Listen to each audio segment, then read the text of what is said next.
Here at TWRS, we're always here to help our squad when they need a little push in the right direction. That's just who we are. We're a beautifully diverse group of goofballs dedicated to driving fake race cars as fast as possible. And we continue to push each other to the front using the power of nonsense. We have one of the strongest NASCAR programs on the service, and you can access it all for $24.99 a month.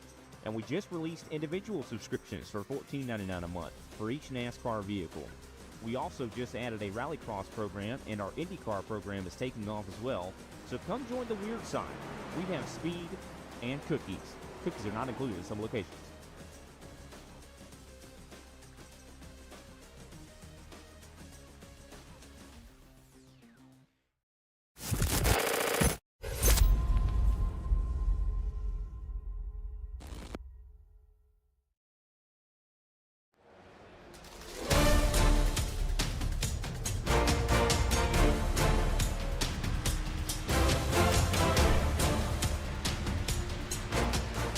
Live from the Las Vegas Motor Speedway, welcome race fans one and all back to Green Flag TV, where tonight we are set to go racing one final time here for the ASRL Xfinity Series presented by Purple Haze Autosports. My name is Ola Ramble alongside Scott Rankin, as once again we bring you all of racing action here on Sunday nights for what will be our final trip with the ASRL as this series set to close its doors after this season.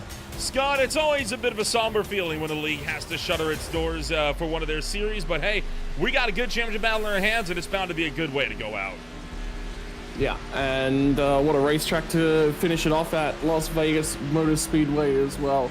I want to say a big thank you to everyone that's been with us the last couple of seasons, because this is one that I've thoroughly enjoyed the ride at. It's had strategy battles, the races along, they've been trying, they've been challenging for the drivers, so you know, to be here and be here at the end, that's, you know, you always hate to see things go, but I think tonight's going to be a little bit of a celebration of everything across the board, and I really think that's the best that we can possibly do for everyone. I'm going to try and look after you, ensure you enjoy your last broadcast with us here.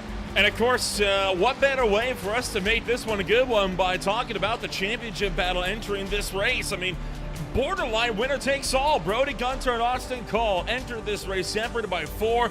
Mathematically, Corey Rutherford and Alex Howland both have chances to get up there and fight for this title as well, but let's be real. It's between the 0-1 and the that good old number machine of Austin Cole. I mean, we know it's between those two drivers for the championship, and with stage points on the line, plus the total race points at the end of the race, a lot of points to be scored, a lot of ways this could swing in either direction. Yeah, absolutely. So, you know, Las Vegas Motor Speedway, it's fast, it's bumpy, is the other thing that's worthwhile noting. Where the tunnels connect through to the racetrack and you actually can get through to the infield, there is a big old bump in the racetrack. I was actually racing here in a Gen 4 car the other night, and it's amazing what you can actually do in terms of burning up the right front tire off of turn 3 and 4 as well. So you got to have yourself a little bit of a balance set up. You got to be thinking long run. The one thing we know about this series is you have to think long run. You think short run, you are going to get punished. So many drivers have found themselves on the outside looking in when it comes down to these championship battles as a result of them only thinking about the short run. But if there's ever a place where we can try to get ourselves with a good run this afternoon, and hey, potentially if you get some caution to throw it up, it's going to be Vegas, right? This track is extremely fast. One of the fastest mile and a half of the IRC service. In the Gen 7 cars, you can still punch speeds upwards of 180, almost 190 miles an hour here. When you're not even in the draft down the straightaways, it's going to be an extremely tightly packed battle here this afternoon, and that's going to lead to a lot of racing action, especially since, bar the bit of a strong breeze, it's looking pretty much ideal for track conditions out there. Yeah, mid 30s in terms of Celsius, quite mild, reasonably good. Winds northwest. The problem with northwest is that that's going to be coming sort of basically up and across. I always forget, when northwesterly direction winds coming from the northwest or going to the northwest? To the northwest. It's to the northwest, so it comes from the southeast. So that's going to be basically blowing directly across from driver's right to driver's left across the back straight, and then opposite direction across the front straight. So that'll be blowing directly into the drivers in the turns. That will make things quite a little bit little bit difficult for settling the cars. Normally you want it to be, you know, a nice breeze down the straightaways because it makes the cars settle into the turns a lot better, so that can always change things up.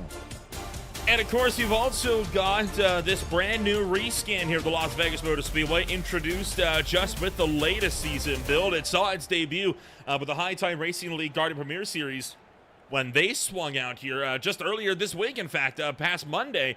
Meanwhile, for the rest of the guys, well, they're going to be in it for a pretty good shot here this afternoon.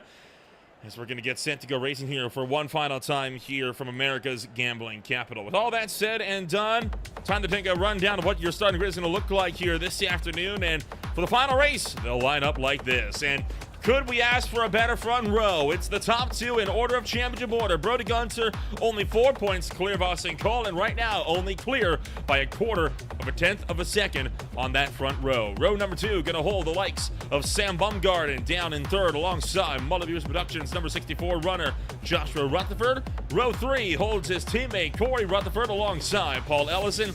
Close out the top half of the field here this afternoon. Going to be Jarrah Williams and Mark Krinke. Scott? Yeah, outside the 10 is, sorry, my apologies. Outside the 8 is going to be Jake Erickson from Alex Howland.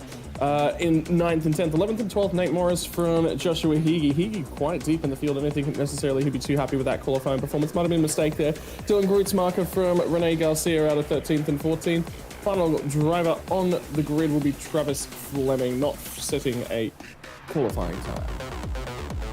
So 15 cars then lining up and getting ready to rumble here this afternoon as the iRacing Pace Truck gets set to lead the field of ASRL competitors around for the final time here of the season. I mean, I have a feeling here we are going to be in it with a huge shot to win this one.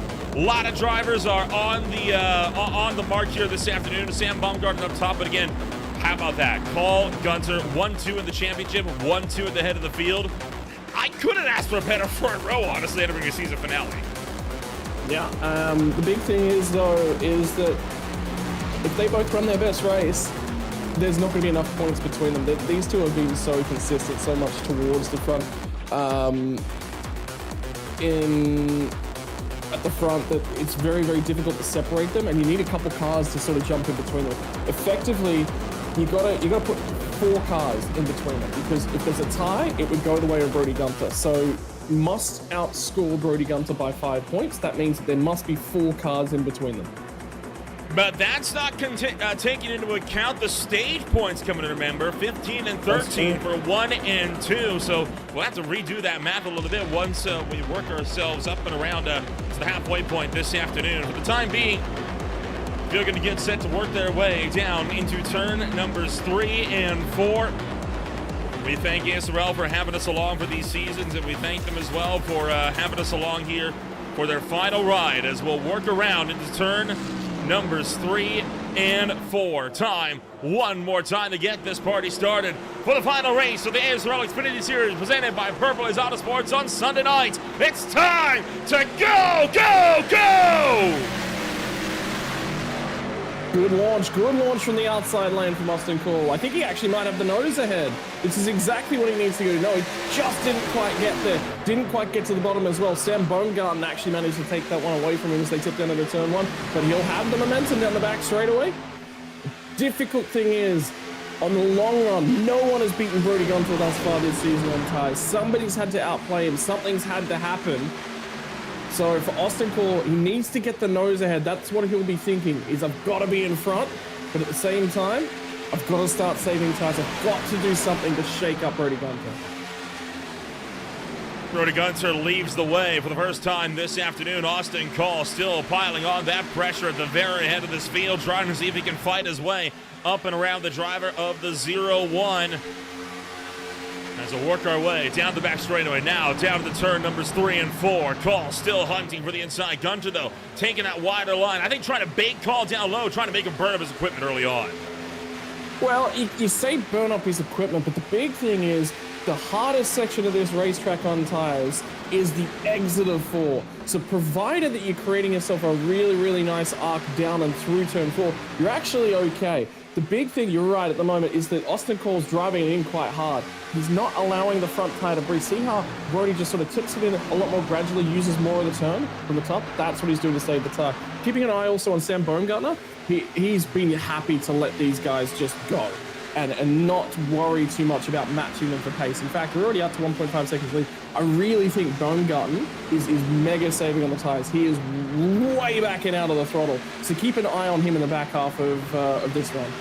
Paul Ellison going to look to the outside line of him, trying to see if he can't get a lunge going here around the top as Mark Krinke sits just in the wings, looking to drive through as well to put Baumgarten down onto the bubble spot of the top 5. On the top 2 have broken out a 2-second gap already on the head of this field. Sam Baumgarten continues to lead the way. Krinke up on the high side of the racetrack. And can Krinke secure him in turns 1 and 2? A little bit wide, misses that line, but he's going to be able to get up there just fine. But the big thing is, Krinke in the middle of turn 1 and 2 actually had a run on the top. As soon as drivers are carrying more momentum through the corner from the top, that's how you can tell they're absolutely mashing that gas. He's got speed right now. The big thing I'm watching from Sam Baumgarten again is we're talking about the line over in turn 3 and 4. He's making sure that he wraps the bottom late. That says that he's trying to point the car down towards the bottom of the racetrack, and he is focusing on looking after the right front tire. If you're drifting up halfway through 3 and 4, you are in big trouble. Baumgarten started on 3rd, now dropped outside of the top 5 as Jared Williams is going to work his way through to the bottom.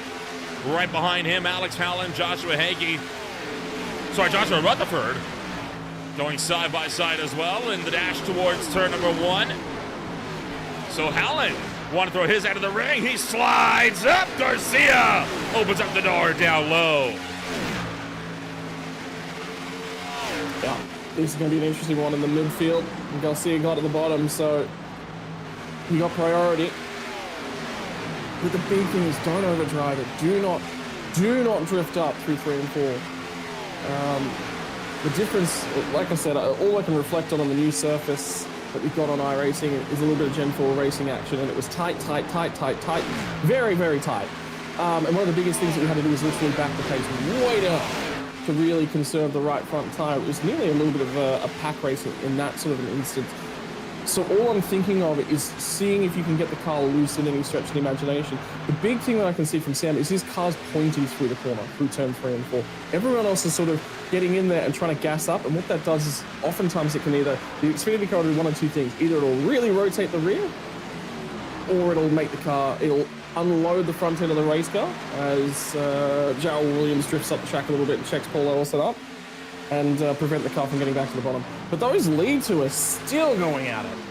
They really are. I mean, these top 2 have not been able to break away from each other whatsoever. You're right on board with Austin Cole as he tries to run down Brody Gunter up the road. And again, in that draft down the front straightaway, speeds upwards of 185 miles an hour. You can't even hit that type of speeds on a super speedway by yourself, and showing just why this track, one of the fastest mile and a halves on the surface. That's what we're talking about. It really is super high throttle percentage. But the other thing is, when you've got a racetrack that's like this, a lot of banking, a lot of turn speeders, tire speed fall off, it's quite high as well. So keeping an eye on that. Worthwhile noting, race leaders have already fallen off 67 tenths of a second. In fact, it nearly hits 8 tenths of a second this time by. So we are only 10 laps in, and we're already falling off, what, about 0.08 of a tenth. Oh, Austin Cole got mega tight through 1 and 2. He's hit the fence. He's going to carry that for the rest of the day. That's how hard he was trying in this first stint. And ultimately, that's the one thing he didn't need to do. Austin Cole, unfortunately, catching that wall, as you say, and, well, we'll try to get a quick glance on what is the difference in lap times here between Krinke and Brody Gunter right now. These are, of course, some of the drivers that are up there now. And, well, that lap time right there speaks volumes, right? Almost 6 tenths of a second slower from first to third. And that was with Krinke getting a little bit crossed up at it, too. Yeah. So that's the speed difference. That's Krinke also driving it hard. I do wonder whether or not Austin managed to force Brody Gunter to drive his tires hard. Don't tell me. No, he's back. Oh, boy. Ooh, a little bit of a scare there. I thought for a moment we're about to have I was about to think, man, are we going to have a championship decided like that? iRacing is quite hard on resources right now, so this is the hardest we've seen. There was a patch last night, or at least I think, no, sorry, my apologies. There's a patch due overnight tonight to, I believe one of the things is to alleviate the hardware issues that we're experiencing right now, so. It's been a bit of a rough week or so when it comes to those technical difficulties across the board, right? Which kind of does lend to the common denominator. Yeah, might be the new build. Potentially some of these rescans with the oval refresh, of course, more going on with all the rescans taking place. So, some light kinks to be worked out. Other than that, it should be fine, hopefully. Paul Ellison looking to the inside of Jared Williams. Just keeping an eye here on Baumgarten. He's actually starting to be the fastest car on track. The only car faster than him is actually Brody Gunter at the moment. So the tires have already switched back on. He'll be thinking of double the stint these tires early on. But the problem is, as sometimes happen, is when you save tire, you catch the guys, they're all fighting themselves. There's literally nowhere for you to go. So he's really got to make sure that he backs it up and focuses on saving those tires. Jeez, everyone in this pack is tight. Yeah, no kidding. I mean, it has been a bit of a dogfight right now. There you see the battle for third highlighted on the tower. And you see how many cars within 9/10 of a second here. Ellison screams the inside of Krinke. And I think Krinke might have overdriven his stuff just that little bit there. Jared Williams going to look to the inside. Not able to... Well, he's able to clear Krinke down to the turn one. Didn't think we'd be able to get down there. Now, though, Krinke trying to get the drive back around up top. I think more, that wasn't necessarily Krinke trying to get the drive around on top. I think that was Jared Williams overdrove the entry. He just drifted up. There was nowhere for him to go. Baumgarten at the moment has definitely got speed, but the biggest issue he's suffering with is dirty air. And just watching his wheel inputs, he is also quite tight. So that didn't take long for those tires to switch on, but now he needs to clear cars. As soon as he clears cars and we get a better reading of exactly how his car's driving. And when you have a tight race car, one of the things you can do is move up, because you're looking to try and complete the arc later in the corner. Howland, though, has got speed on the outside. You're right on board with Alex Howland right now as he tries to run down Baumgarten, Krinke, and you can see the cars of Williams and Ellison started to break away the head of the field, right? I mean, these drivers just cannot get themselves sorted. They need to really kind of, I think, settle things a little bit more before they can really focus on going into this for the long run. Well, Baumgarten's still trying to save tire and race at the same time, and sometimes you just got to burn a little bit. But the big thing about tires, there he goes, he got it. He needs to slide up, has to take it, because he can't afford to waste any more time with Krinke.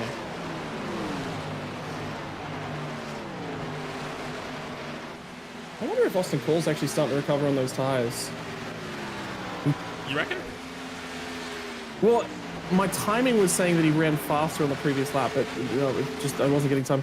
Guntz is continuing to have a little bit of connection issues. Seen him blink a couple times now, so... Man, I'd hate for that to be the reason. Well, so far between Cole and Gunter, the gap has only continued to grow. Cole is putting the clutch here. He's clutching, coasting into these corners. That might be helping him, actually. Because the big thing that I was seeing from him early on was that he was pressing on a fair bit on the corner entries. And you're right, he is pulling the clutch in. It's not a major clutch. This is one of the toughest tracks to actually save fuel at. I don't know if he's more fuel-safe clutch coasting so much as he is rotate the car clutch and coasting. Because he's lifting out for so little. A bit longer there in the 3 and 4, but... Well, I mean, lap times have already dropped off. So the front guys have dropped off 1.8 seconds in 20 laps. And that means that drivers like Ellison, Baumgarten, and more might start to close them in if they got some of that long run pace, unless they've also been pushing it a little bit too tight these opening 20 laps or so. So far, a pretty big battle pack still got worked up here from really about third on down. But even then, you can see drivers starting to space themselves out, and that first round of pit stops likely going to be coming in probably around, what, 30 laps, thereabouts? Maybe shorter? With the high throttle percentages, it tends to be a shorter run here at Vegas, so I would be expecting mid-30s. To be honest with you, anyone who's... The thing is about saving tire and saving fuel around this place is about minimizing the throttle percentage, so that Baumgarten could actually extend and go a little bit longer because he's obviously been saving the hardest. But yeah. Well, for now, the 55 or the 53 going to remain in lockstep as two of the tightest duo on the racetrack. The only other two I think that are closer than them are Garcia and Joshua Rutherford. This is a little fight for 8th and 9th. Mark Krinke situated just up the road, and Garcia's into the wall. This is guys that are pushing on in that right front tire quite a lot. So, worthwhile noting, all the onboard shots we've had over in 1 and 2 at the moment, you guys would have seen bumps down there. It's tricky to read, but there is a couple of really, really important markers. There's white dashes over in turn 1, and basically where the first white dash is and the second white dash is the second one's a lot less, but the first one is a big old bump. And then the driver markings down in 3 and 4, again, you've got the dash lines on the road. You'll actually use them as reference markers for when to turn down the road. Early on in the run, you want to sort of hook the bottom of 3 and 4. You want to turn down just after the first dash. What we're seeing now is as the speed starts to bleed off, guys are opening the corner up, moving a little bit up the racetrack, and then turning down later, and that seems to be how they can carry the speed. See, there's dash 1, and not long after they start to turn in, right in time to hit dash 2, 3, 4, and more. There's 5, so like you say, it's something that was all the way down the back straightaway. I feel like for a lot of drivers, they actually prefer to have those types of dash markers on the racetrack, right? Because, I mean, it makes it so when you get into the longer races and even the ones where daylight changes, right, you start to go into the sunset, so you can't really use like a shadow on the wall as a good reference point. It allows for those reference points to remain very, very consistent throughout the course of the race. Yeah, it's because you say, oh, there'll be a shadow over here. What you're looking for in a race marker or a marker, anything that you sort of use as a vision guide, is you want a mark that's not going to move. Things like shadows, they move. Things like oil markers, we're getting our first pit stops of the day too. Austin Cole's going to be the first one onto pit road, so they could only go 26 laps in terms of fuel. And he was saving to get to 26.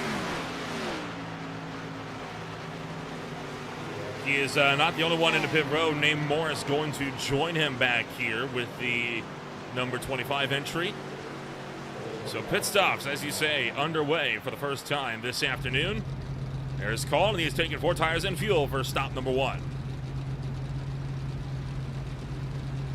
I mean, he's going to do something.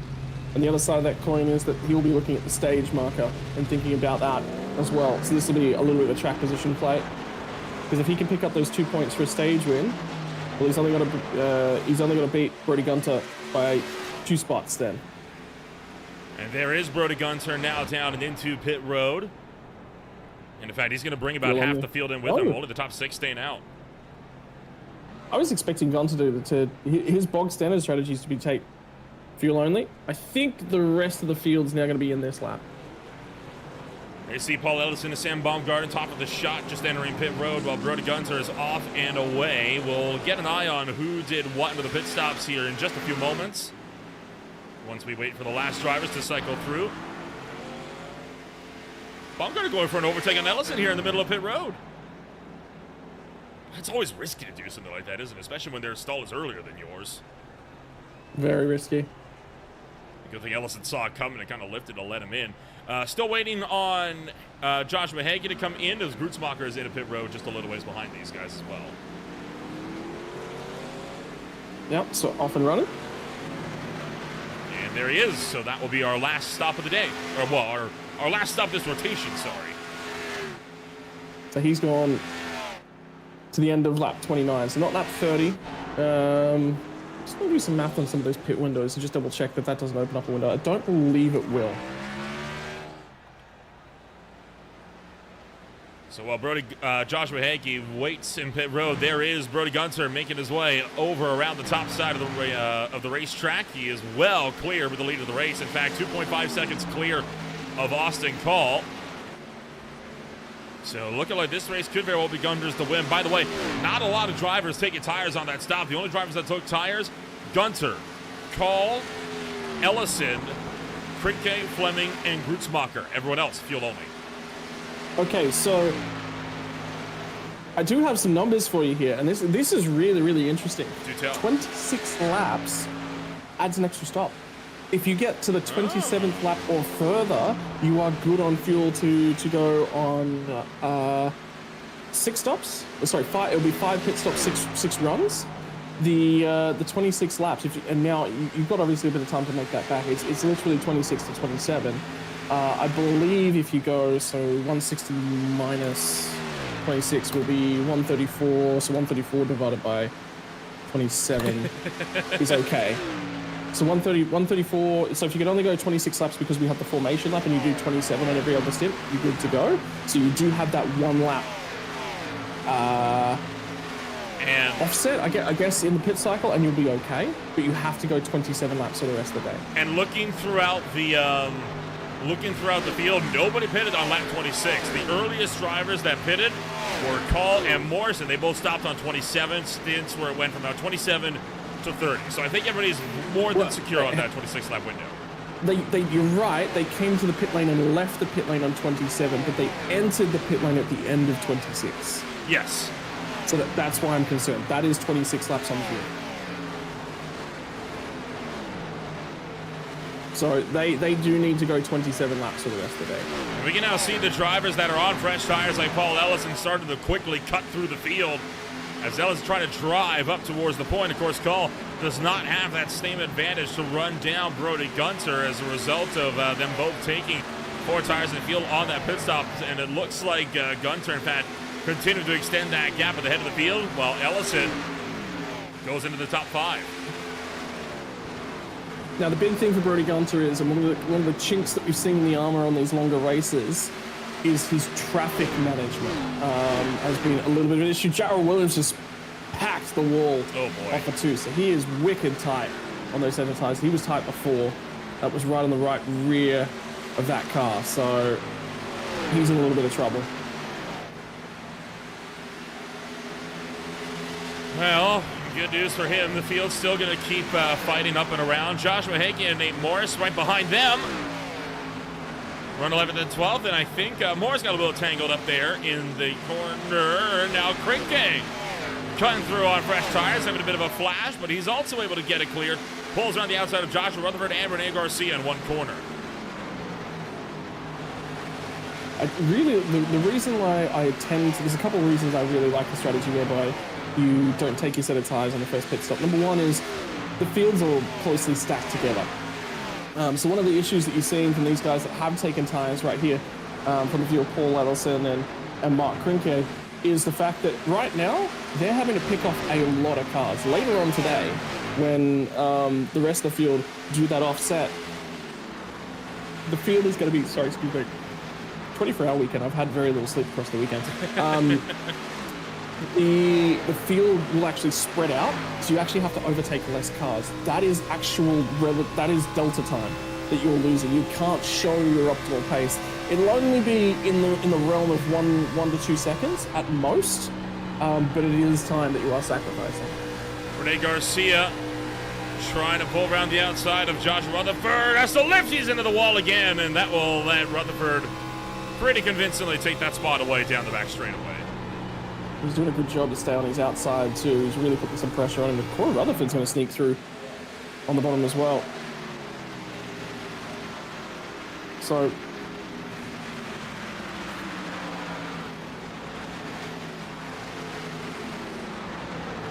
well, Scott, I mean, it's been one of those races, right? I mean, it's been a very clean opening so far. No dramas with each other. Everybody's still on the lead lap after the opening pit stop run. Not a very common sight to see. How race has gone this season. Mark Krinke whoa, might get a change here as Krinke, oh boy, pushes Baumgarten up and out of the way. Yeah, well, Baumgarten's on those older tires. So Krinke's also going to cut his way through. Well, you really didn't give Sam much choice there. Kind of pushed him out of the way as they came off of turn 4. I mean, the difficulty is Baumgarten's got not a lot less grip. But the thing for Baumgarten is that he needed to cover the bottom better. If he wanted it wasn't really a hole underneath him from Krinke's perspective, but you know, Baumgarten recognized that he was going to be there and sort of swung back out as well. But that wasn't necessarily a hole, but the other thing was Krinke sort of needed to set that up a little bit better. It was poorly timed, poorly judged. But hey, no contact. We kept it out of each other, so we'll call it no harm, no foul. Joshua Rutherford, Corey Rutherford fighting out with Alex Howland as they're going to make sure work and pick him off around the outside. Now, Howland is on old tires, just like the Rutherfords are in front of him, so that is just pure pace for the 5 and the 64. We're able to drive around the top side of it. I'm showing Travis Fleming, I think, might be on tires, and Dylan Grutzmacher both on tires. That is correct. Both Fleming and Grutzmacher on fresh tires, but both still at the very tail of the field. Yeah, so they had longer stops than our race leaders, so something else happened there, whether or not it was an issue getting into the box, they had to reverse, whatever. They've lost a ton of time, and they're now not making it back either. No, they are not, and you can tell how much that has impacted those two drivers as well. So we'll keep tabs on them. Right now, they are the two drivers set to. In fact, Grutzmacher did just go a lap down. Yeah, Brody Gumps has already picked him off. I think Austin Cole's a touch closer than he was, but it's still widening. And the biggest thing that I'm sort of worried about here, Nolan, is that Austin needs other cars in between him. And that stage is starting to come up as well and be worthwhile. And Austin Cole just whacked the wall out of 1 and 2 again. So he gets tight in the middle of the run, and then he seems to sort of correct it and bring it back down. About halfway home in stage number 1. Quarter distance complete in the season finale here this afternoon as Rene Garcia and Joshua Hagee can have a little bit of a scrap of their own, and that's one that the Red Dog number 7 is able to drive around the outside. Meanwhile, how about a fight that the Rutherfords are having? We don't usually see them too close on the racetrack, but they've been inseparable all day so far. Well, look, I gotta say, Nolan, I'm gonna have to pick a favorite here, and I've been picking a favorite subtly up until this time. The fact that we're not coming back, I can now announce my allegiance. Joshua Rutherford's driving a green car. That's it. Your favorite just caught the wall. How do you feel? Oh, Josh, come on, man! Just because the instant I said something nice, man. Commentator's curse, man. You gotta be careful. You're gonna let that hubris. That hubris almost got the better of you right there. Yeah. Well, see, the thing is, I really like the. So I can't go past the green race car. Straight up, can't walk past the green race car. So Joshua always had me. But Corey's my kind of driver where he saves fuel and does weird things and looks for off strategies. That is, you know, it hasn't worked for him a lot. No. But the man's out there trying. Oh, no! There you go. Get him, See, now you jinxed Corey, so now it goes back the other way. Nolan, I've never seen that before. That's a new one. Yeah. Look, Nolan, for your safety, never tell me if you're going to get a race car. Never tell me about it until after you get out. Well, I told you about. I think I told you about that one time. I was going to go and actually race a mini stock, and then I went and found that it could have fit through the window net. So I don't know.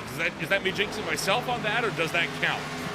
Well, you say that, but they had to take the seat out of a Formula Ford. I still wanted to manage to get some laps in one of those things. So the open wheelers have such a narrow little cockpit, and I just needed a little bit more room.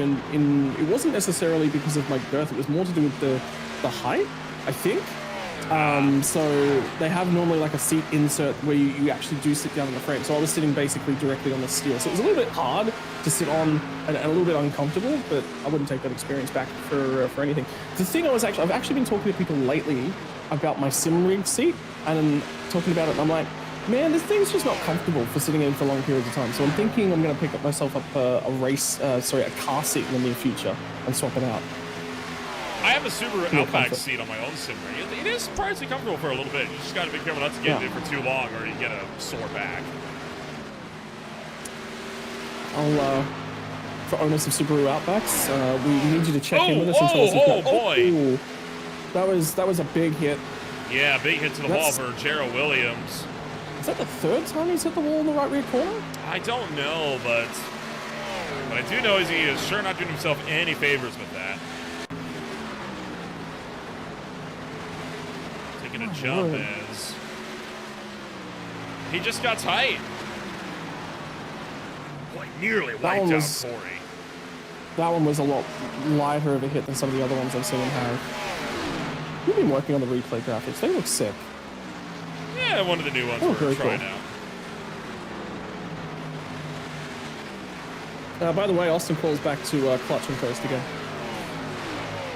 Worthwhile pointing out. So Cole, I think, I don't even know what he's trying to do. I think, is he trying to save fuel to cut out one of the stints down the line, or is he just trying to keep the pace up with rotation? No, I don't think he's trying to keep the pace up. I really don't think that's the case because it's not working. So I really think this is about fuel, and it comes back to that number. The difficulty for Austin is that he came one lap earlier than everyone else, so he has no wiggle room. By the way, we are only a couple laps away from that second window. So, but the problem for Austin is he's got zero wiggle room at all in terms of the strategy. So he will have to do things like this. The only thing that he can sort of hope for is that he gets in Brody Gunter's head just a little bit, and he forces Gunter off his fuel number, and Gunter misses it. Hey, I mean, if you know you're not going to have the pace, may as well try the mind games, right? I mean, what do you have to lose? As trouble, Jake Erickson with a meatball flag. And that'll be right front tire. Yeah. I'm going to go in car here from me. He's one of the drivers that is on old rubber. Oh, you can hear it. That tire's down. Yeah. Yeah, he's lost the right front completely. He's having to back it up to under 200 miles an hour in the corner, and now he's going to be forced to come to pit road. Oh, dear. Has to bail on that one quite early. Well, that's not one you see every day. And the problem is that's only 50 laps in the stint. He needed to go another 3 laps to be in the window on fuel. Well, now start to look to everybody else, right, that stayed out on old rubber. Guys like Bumgarner, the Rutherfords, Hagee, Williams, and more, they might not be too far away on having to make their way back down pit road for tire changes. It is sitting quite heavily on that right front. We did actually get a comment over on YouTube. Don't be jinxing my boy. So I believe that might be something related to the Rutherfords. Yeah, so, that'd be it. Yeah, we're not going to talk about the medal. Not happening. Well, hard to do, and Josh Rutherford is all over the back of Joshua Hankey. So we've gone from battle of the Rutherfords to a battle of the Joshuas as the 64 trying to chase down the 7. So I'm not going to talk about the Rutherfords. You know what? It was only me that was giving an issue, so you need to. Is that Brody Gunter on a pit road on lap 54? So he is right at the leading edge of the window. So he only went 26 laps, so he has to go 27 for the rest of the day as well. In fact, Austin Cole into pit road as well. He got the 27th lap, so he only got 26 laps on the first stint. He got 27 on this stint, which is critical. He cannot go. He's got 1 set of tires left. Is that accurate? Yeah, he's got 1 set of tires left. No way, they only have 3 sets for the whole race. They have 4. They have 4, and that's 3 sets. 1 set for the first stint, 1 set for the second stint, 1 set for the third stint. Right. Austin Cole's only got 1 set of tires left. But at that rate, everyone's going to run out of tires by the end. Which could be bad, because we've just seen that some drivers can't make that work. I mean, yeah, this is tricky. I wonder whether or not Austin's throwing something at. He's got to throw something at the wall and crack Brody Gunter. The big thing is you've got to go. Well, the other side of the coin is for Austin. He's got no flexibility on fuel window. The problem for him is that throwing an extra set of tires, when you slow the pace down around this racetrack, your fuel burn number, it'll be very easy to hit on old tires. But he's I think very laser focused on one driver. And Gunter didn't take tires, so he's still got the 2 sets left. I'm just gonna go away and just prep some notes on exactly who's got tires left, because I need to keep an eye on that. Well, I can tell you right now, because we're looking at the last pit stop times coming in now, and these are the ones that are as of this stint. So 4 tires for everybody from 15th on up to 10th right now. Josh Rutherford's on fresh tires. Call's on fresh tires. Fleming maybe. Might be fuel. Might be 2. Grutzmacher has 2 tires. Ellison, Krinke, fuel only. Gunter, fuel only. And right now, waiting on Bumgarden and Hagee.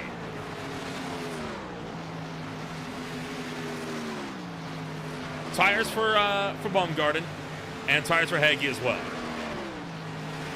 So only 3 drivers taking fuel only. Maybe 4 if you count Fleming. And 1 driver for sure taking 2. That's Dylan Grutzmacher. That doesn't make sense. Dylan Grutzmacher, don't do that, buddy. That doesn't make sense. Unless he's trying to loosen the race car up. Is the only thing that I'm thinking. Which it might, but yeah, that doesn't tend to work. Well, right now, because of how the pit stops have shaken up, we've only got 5 cars left on the lead lap, but that is, of course, going to change because here comes a lot of drivers on fresh rubber and Gunter's on old tires, so that number is going to change in a hurry here.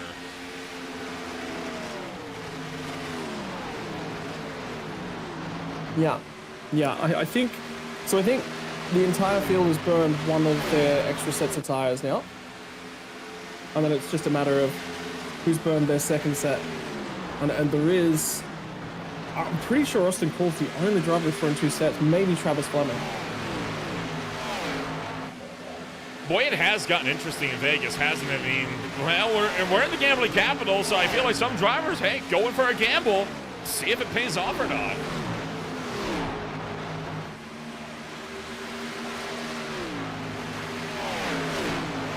We got 100 laps to go as well.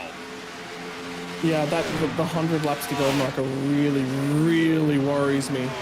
Austin Cole has to, he's got a double stint tires to the end of the race. The only thing he can potentially be thinking about is, I've got to win this stage. And he's got 20 laps to do it. Did Brady go? There's no way Brady Gunter took tires. No, Austin's fuel saving as well. Yeah, no, Gunter did not take tires. It was only a 7.9 second stop in the box. So Gunter, we know for a fact, is on fuel only. No possible way he took 4 tires. But Austin Cole's running 31s. He's not taking any time out of him. Austin Cole is not full throttle on the straights. And he's still clutching. He's trying to cut out one of the stints later on. I think he's trying to cut out one of the fuel only stints later on down the line. Well, I mean, he can't. All he can do is he needs to run 27 laps each stint. If he does that, he's okay. And that's why I was sort of saying, oh, he's gonna run a bit deeper. The biggest benefit though is that in the second stint, he actually went 28 laps on the fuel. So he's actually gotten a lap back already. He's back over under the 27 laps. So he has one stint there where he can now run a 26 lap stint again. Which presumably he would want to do on a stint where he has to double stint the tires as well, because that way it's just 1 lap shorter on old rubber. That's the quickest way to do it, but to give yourself more fuel window, I'd actually be trying to go 28 laps on the older tires. The one thing you don't want to try and do, the biggest issue he's got right now is that he's on fresh rubber and he's not using it. Whereas you sort of got to, when you're on fresh tires, you got to use it. You've got to be close to the leaders. You just can't give up time. Well, he has dragged the gap down to under 10 seconds here, and he did run a, oh, never mind, I was looking at the best laps. Yeah, you're right, still running a 31. Now, here's the thing. He is running 31s, but Gunter's last time was a 31.9, so a lot of the other drivers that are on old tires, they're into the 32s at this point. So he is still quicker, he's just not using it to its max potential. The biggest benefit of the lower speed is that you will actually hang on to tires for a lot longer, but the biggest window of the tires right up front, and there's a lot of performance initially. He's now starting to run him down, but the thing for Austin is he has a fuel. Austin's in this hole where he's got 3 problems. Number 1 is he wants to win the championship. This is the biggest problem that's triggering all the other problems for him right now. For him to win the championship, he needs to outscore Brody Gunter by 4 spots overall without stage points in the equation. You pick up stage points, we already said the stage point victory is worth 15, P2 on the stage is worth 13. There is a 2-point buffer there. That makes things significantly easier for him. if he wants to win the stage, he's got to press on a little bit right here. He is sacrificing the end of his race. His second half of the race is going to be terrible for speed. He knows that. He's aware of that. That problem has been created by him chasing the stage win. So this is why I like this series, right? Is that every decision that you make in terms of strategy has a pro and a con. Pro, when you take tires, I got speed right now. Con, I don't have that speed later on. We're looking at a 6-stint race with 4 sets of tires. That means that there are 2 stints. Normally it's only 1. Normally, most of the races we've had, it's only 1 stint. You don't take that extra set of tires. Today it's 2, and it's because of the high fuel burn around Las Vegas. So yeah, this is a tricky one. He's in a hole that he is scrapping. You're literally seeing him on the racetrack try and dig himself out of it. That is not an easy situation to do. Other battles on the racetrack, you got 5th, 6th, 7th, separated by about half a second from one another. And one that is quickly closing in, Rene Garcia and Nate Morris for the last spot inside the top 10. And this is for the last spot that offers up stage points as well. Coming up to just 12 laps to go for these guys in that stage. And Garcia wants to go to 10th, and he's going to do it. Yep. Really, really important that these boys pick off those spots deeper in the field. Just because you're racing for a championship does not mean that the race is won or lost. Up the front, there's every driver in the field. This is something I always say to people: is every driver's got a battle worth fighting. People always complain and say, "Oh, Scott, they're out here, they're racing for 18th, they're racing for 20th, they're causing cautions." Yeah, those guys paid for the racetrack. Those guys paid to be out there. Of course, they're allowed to race for 18 to 20th. Because just because it's not for a race win doesn't mean it's not racing. Every battle is important. Oh yeah, for sure. 10th and a half between Joshua Rutherford and Joshua Hagee, as Hagee has been starting to reel him in just that little bit more. And off of turn number 4, that Red Dog Mustang is right there, and he is ready to pounce.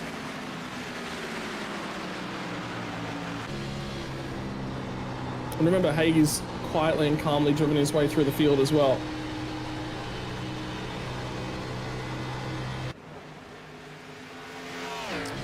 You had to say something. I mean, he's chilling out. He's in a nice little spot. He's had these issues for a while. He's aware that there's not much he can do. He's already tried. I love the time of that, though. So, yeah, he's chilling. Vanishes out of existence. You're uncanny. This race has been... Your time in this race, sorry, has been uncanny. He's so chill, he's not even in the race. I don't think that's a good thing. Four-way fight now as Mark Krimke, one of the drivers on old tires, being swallowed up by the battle here. And Rutherford going to look to the inside. Hagee trying to find a way through. Baumgarten going to try to lunge for it as well. So Krimke going to lose 3 in one corner, but that's again because he's on old rubber. And now a 3-way fight for 4th. Yeah, expected. This was all expected.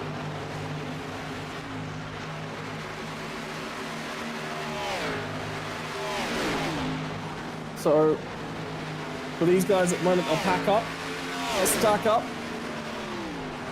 And Baumgarten's starting to get to the underside of both of these guys. Look at how, on the longer run, everyone's transitioned to the middle and top. Bottom side of the racetrack, shorter way around the racetrack. Generally, race car drivers, they don't like driving distances. Any extra distance they have to cover is time. But momentum is built from the top side of the racetrack. And that gap between the leaders is still coming down as well. It's down to 4.2 seconds now, so still keeping tabs on that. Call times have dropped off to 31.8. Gunter's still running 32s. So call's still quicker, but the time has noticeably dropped off for him as well. He's been trying to push those tires now, trying to dig himself out of that proverbial hole. 6 laps to go on the stage, looking for 5 this time by. As now they will... He's not going to get it.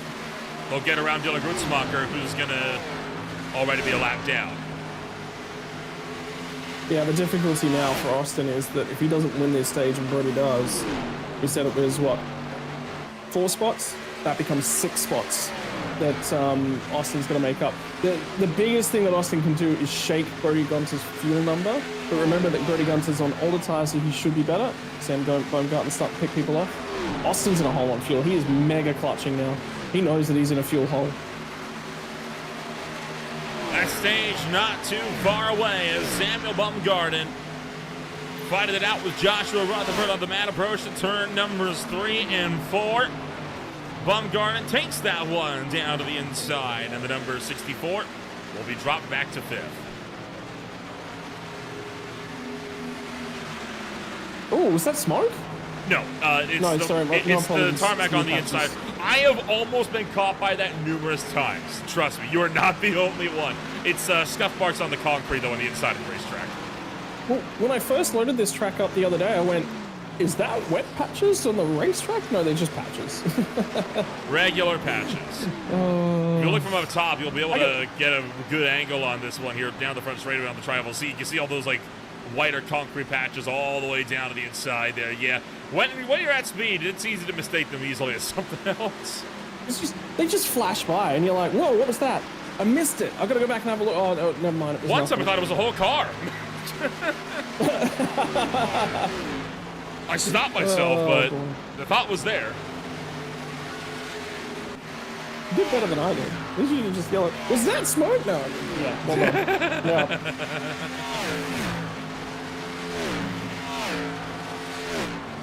Yeah, Austin's starting to lose time once again to Brody Gunter. Tough break for Austin Cole.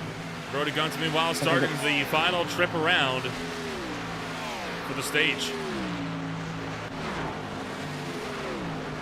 Righto, so this changes the point scenario, right? So we're talking about a 4-place difference between the two of them. Now it's 6. And to me, for Brody Gunter to finish 6th, 6 spots behind, Austin Cole must win, and Brody Gunter would have to finish as low as 7th. And So right this now, changes. Go ahead. right now, he is in complete control as Brody Gunter will take that win in stage number 1. Call for 2nd, Ellison for 3rd, and then it's just battles all the way on down.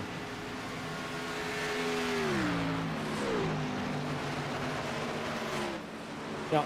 So it now becomes literally the only way, and I hope somebody is telling Brody Gunter this, the only way he loses this championship is if he gets involved in something. He is in such a... The thing is, he has 17 seconds back to Paul Ellison, who is on the same tyre strategy that Brody Gunter is on. The same tyre strategy that Brody Gunter is on. So basically, all you have to do is not get wrecked for the rest of the race and you win a championship. But do you know what, Nolan? That is nearly harder than just driving normal. But the only thing I'll be doing in Brody Gunter's shoes is drive it exactly the same way that you were driving it up until this point. Just anytime you see another car, just get out of there. Don't race them. Brody Gunter takes to pit road. And no surprises on this one as he is going to make his way down and in. The gap for that championship extends up now to 6 points. Austin Cole in as well, this time by.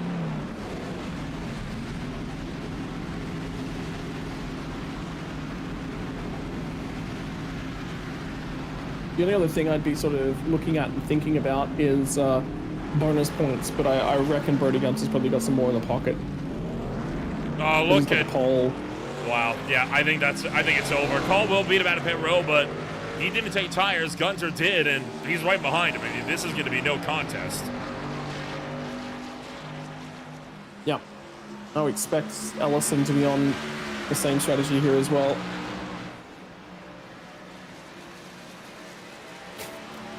And there he goes. Austin just mic'd up and said, "Hey, look, I'm in front."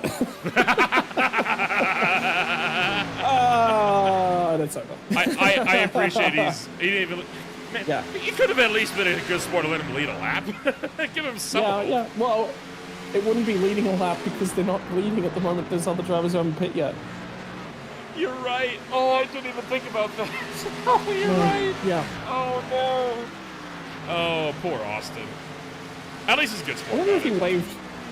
I wonder if he waved out the window on the way by. You know sure what he video did. actually popped in my Facebook feed yesterday? Was Newgarden flying past Scott McLaughlin at Road America and giving him the shuckers on the way through. That's just race car drivers having fun. Oh, yeah. At 200 mile an hour. Well, I mean, for us it's madness, to them it's Tuesday. Or, well, Sunday. Sunday. Semantics. Tomato, tomato. Yeah. Sundays are more exciting than Tuesdays. That's why they host races on Sundays. No one, didn't you know? I mean, I'm a fan of midweek races, honestly. Make sure I'm not bored when we have off weeks like ASRL right now. Yeah. Make sure, race fans, you do your regularly scheduled Nolan check-ins during off weeks. He's like a little lost puppy. The voices begin when there's no racing on Fly TV.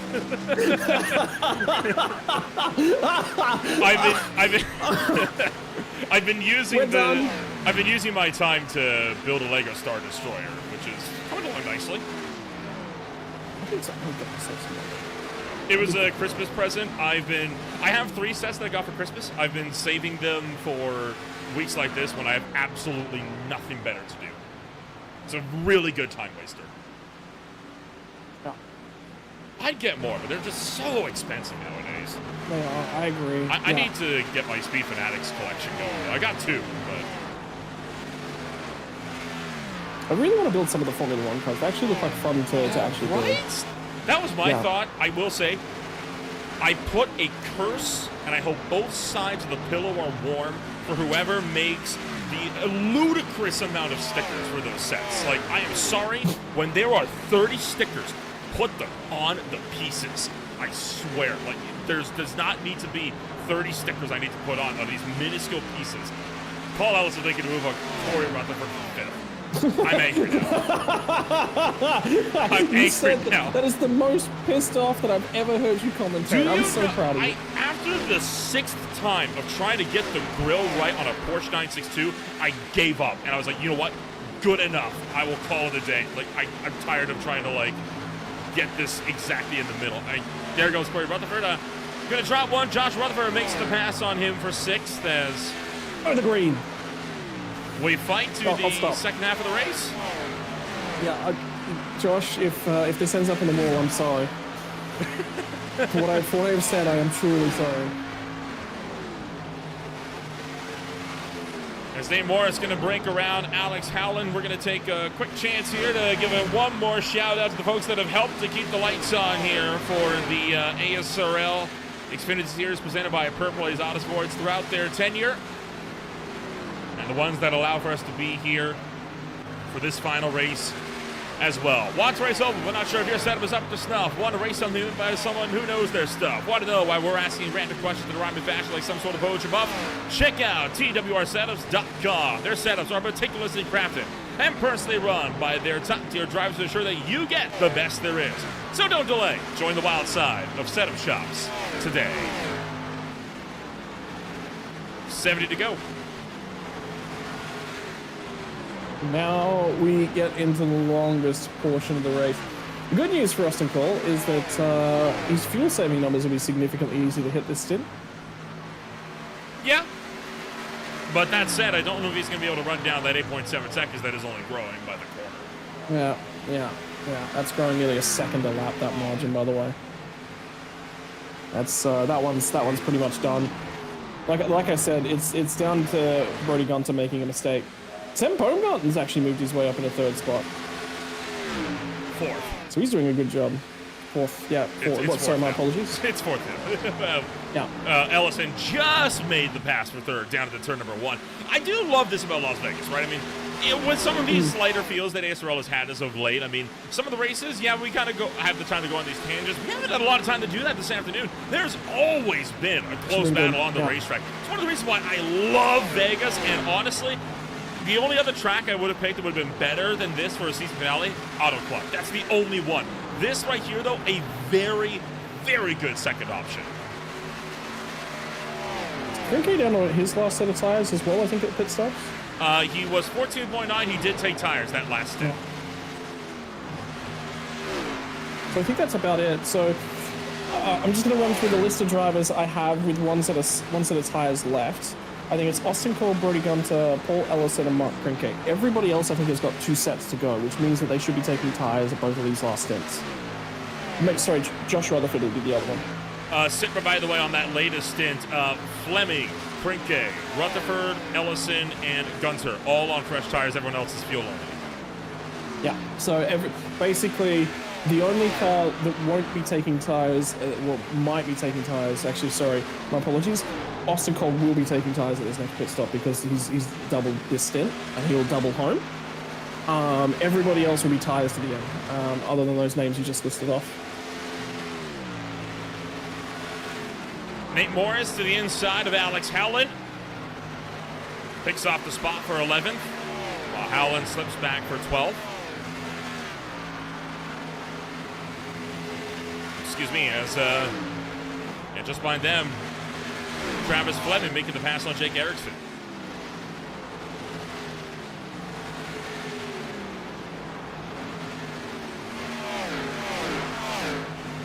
This will be an interesting one. Just continue keeping our eyes on. Well, Howland is on the move, isn't he? He has been slowly running these guys down and cutting through them. He's not a fresh tires either. This is just outright pace that he's found here in the latter portions.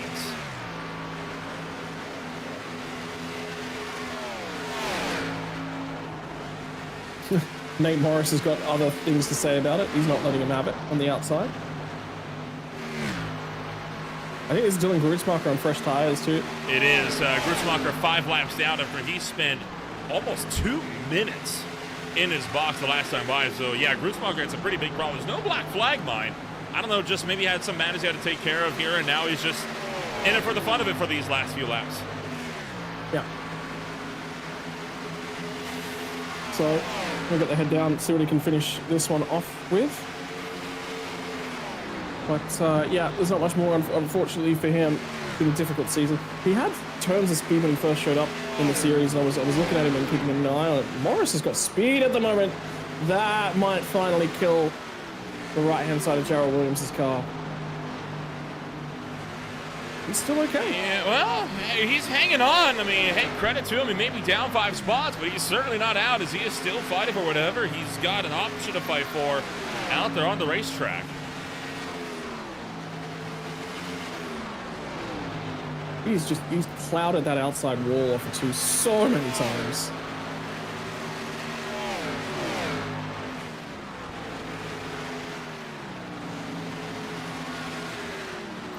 And he's just gonna sit in there and follow the 2 machine.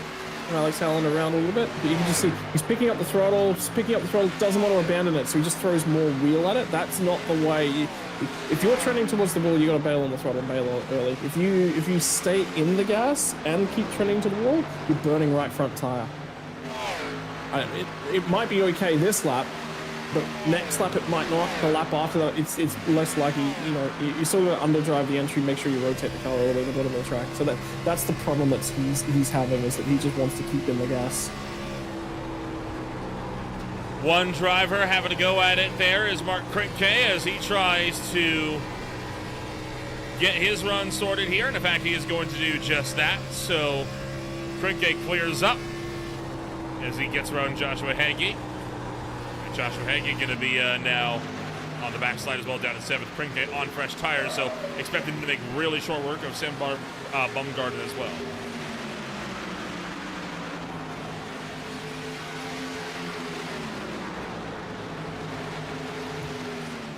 Next run of stops anticipated in less than 10 laps to kick off, as Brody Gunter about to start his 20th lap on the stint. Yeah, so he'll be quite close to making that next pit stop. I'm just looking at Baumgarten, Rutherford, Krinke, Paul Ellison, who've all gone a fair bit further into this race. So remember, they're not tight on fuel like the guys up front are.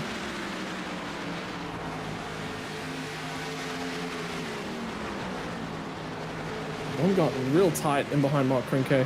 Yeah, I thought for a moment, hey, might get him back, but nope, looks like that gap now starting to drop out. But making great use of the draft to try and keep Krinke honest here at least. Well, more than that, he's lifting his average lap speed as well, which is tough to do on older tires.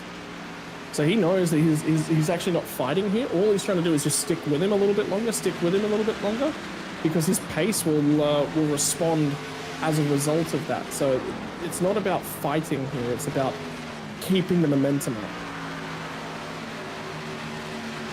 And the bigger thing is, in a series like this where you're not taking tires necessarily with pit stop, thinking about how you let guys go is very, very critical. And that's what I've enjoyed watching from Bongard today. He's recognized at certain lap thresholds he's not the quickest car. He's just been like, right, sweet, roll out, roll on the side.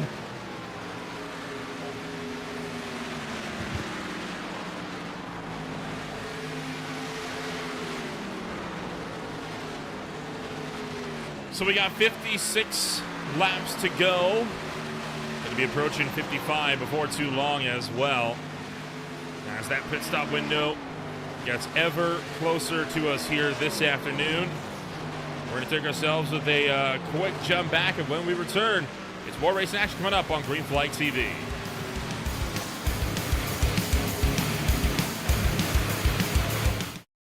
Racing isn't easy, but experiencing it is. iRacing puts you in the driver's seat with the industry's leading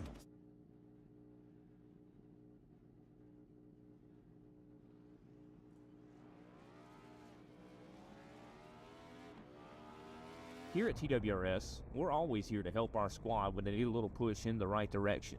That's just who we are. We're a beautifully diverse group of goofballs dedicated to driving fake race cars as fast as possible. And we continue to push each other to the front using the power of nonsense. We have one of the strongest NASCAR programs on the service, and you can access it all for $24.99 a month. And we just released individual subscriptions for $14.99 a month for each NASCAR vehicle. We also just added a Rallycross program, and our IndyCar program is taking off as well. So come join the weird side. We have speed and cookies. Cookies are not included in some locations.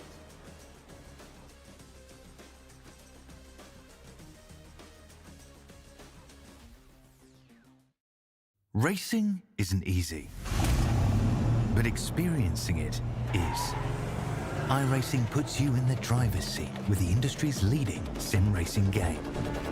Drive on laser scan replicas of the greatest racing circuits from around the world. Go head-to-head against other drivers chosen by skill-based matchmaking to ensure competitive racing at every level.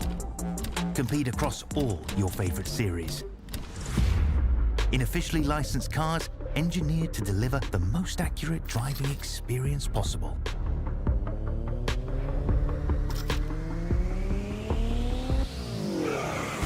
Join a race or host your own with players from across the globe. Race against the computer or in a league with friends. Feel the thrill behind the wheel. Visit iRacing.com.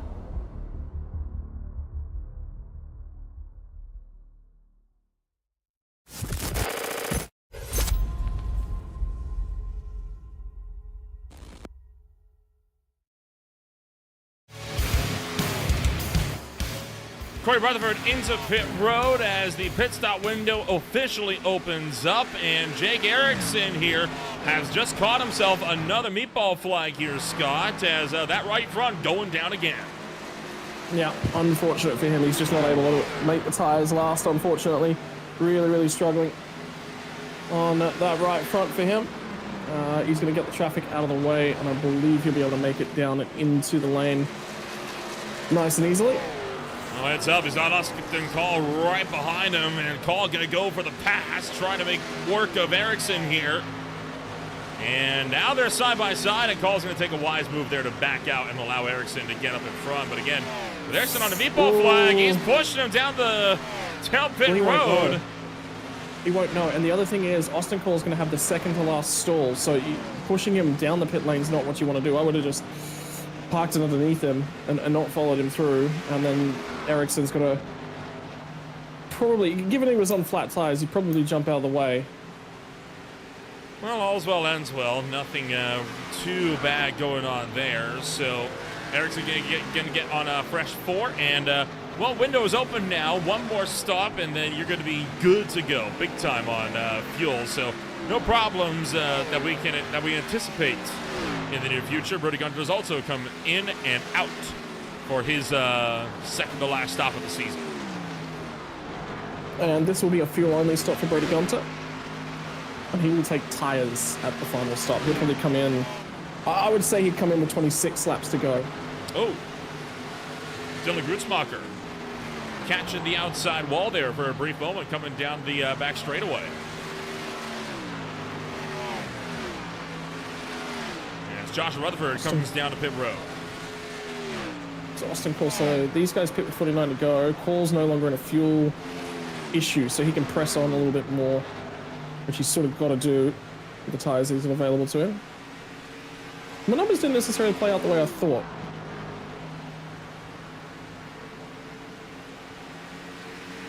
The thing is, 25 lap stints get you to 150 on 6 stints, and then you've got an extra 10 laps that you're still going to make up across the day. Joshua Rutherford taking fuel only on that stint. Brody Gunter, by the way, also took fuel only on that stint. And now Paul Ellison comes down to pit road along with Bumgarden and Hagee. Ellison, I'm expecting to be fuel only on this one. And that he was.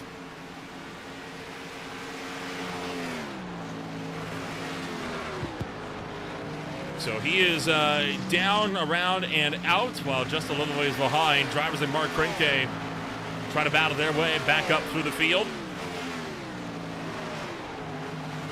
So the interesting way to think about the fuel, it's finally just clicked and cemented in my head as we've gotten this deep into the race and everyone's sort of fighting to get home in the fuel run. 25 laps, right? You've got 25 laps per stint, gets you 150 nice and easy. You've got to make up the extra 10 laps across 6 stints. Well, if you run 6 stints of 26 laps, which seems to be about the average fuel number you're getting out of most of these guys, that leaves you with 4 laps left over. So on 4 of the 6 stints, you've got to run 27 laps, which is why I was a little bit concerned, because it just needed that little bit extra fuel from 4 of those stints. 2 of those stints, you'll absolutely get it in, which is the 2 stints where you don't have to take tires, but then you've got to save across 2 more of the stints, and it's just, Austin Cole's gone very hard at fuel saving.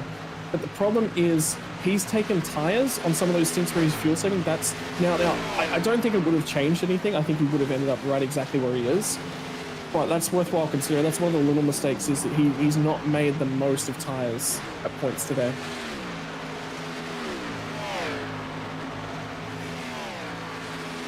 Well, the good news is the pack is going to start to make some more tracks here as this race gets further and further out, and Brody Gunter looking nigh unstoppable with Austin Cole now 20 seconds out. Now again, Cole will be able to run him down here a good bit, but not nearly enough to overtake him by the time they get down to the final stops of the night. So drivers that will be taking their final set of tires on the final stop of the night will be Brody Gunter, I've got for 1. I think Paul Ellison just used his final... No, Paul Ellison does still have 1. I think Josh Rutherford has still got 1. And Krinke still got 1. So from what I'm looking at, I think Austin Cole might be the only driver that's out of tires. Boy, wouldn't that be unfortunate if that was indeed the case? I'm hoping it isn't. I'm really hoping it isn't, and that he can continue to fight it out, but... He's definitely taken every set. The margin's too big. The only way that this plays out in Austin's favor now is with a caution, but the problem is he's already out of tires, so he can't even catch that.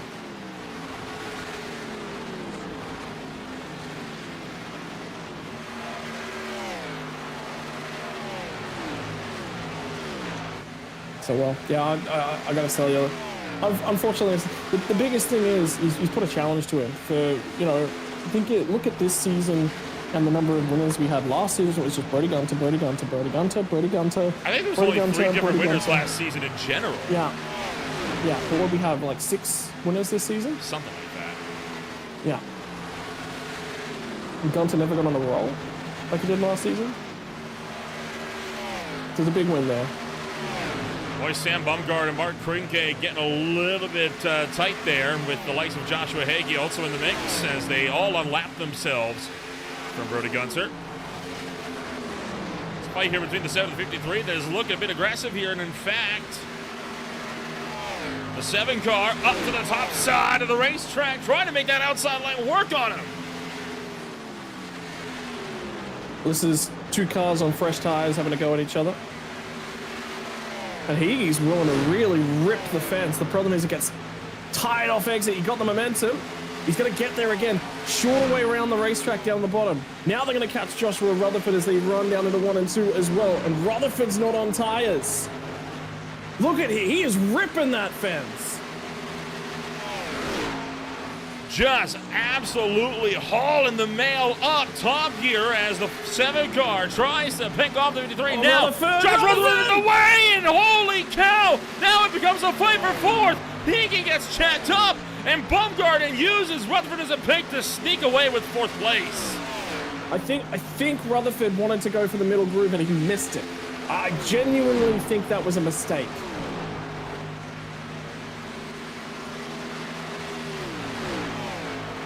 Oh boy, I mean, getting a little bit dicey there. I thought we were going to have one more caution. You have to shake things up before this season drew to a close. Well, Baumgarten and Healy hit on the same lap, and they both took tires. So I've got both of these guys with 1 set left. So this will be a straight-out-and-out dogfight to the end of the race between these 2. At the same time, they're trying to track down Paul Ellison, who's only 3 seconds up the road. They will catch him here in a couple laps. Window to get home is going to be, I would say, 26 to go. So that's going to be the back end of 134. So end of 134, you pit, you can make it home. Phew, boy. Well, the field is getting a little bit tight there as you see Bumgarden and Joshua Hagan continuing to go at it with one another, just unable to let this fight go. Well, Hickey's got speed at the moment. He's moved. I don't think the bottom's the fastest way around the racetrack anymore. That's the lowest that Joshua Hickey has looked to run into the corners a while. You don't think? You just look at the runs that he's getting. The problem he's got is that he's only been on these tires for about 11 laps now. Now, admittedly, on this run, they've only got to go another 10 laps. So he's only going to get them, nowhere near as far as the final stint. The problem will be did Baumgartner save enough tire that he's actually in a really, really good tire spot? And what happens with Paul Ellison in the way? Well, it does look as though he is starting to pull away here with that spot, so I don't think Joshua Hagan's going to be able to get him. I think he had a chance. Now he's caught in that dirty air bubble. He just can't get back up to him. Well, he's running a different line as well, which is the biggest thing that Hagan can do. When you're in the dirty air, you just got to offset. You can't run the same line as... But he's not setting up to try and run Baumgartner's line and then getting caught in the dirty air and having to make a decision as he starts to turn down the track. And Baumgarten absolutely has saved a lot of tire at the bottom of the racetrack now. He looks much, much quicker now. Baumgarten up. So I'd say... Go ahead. Baumgarten up top, going to make that pass for 3rd on Paul Ellison, who is on old tires.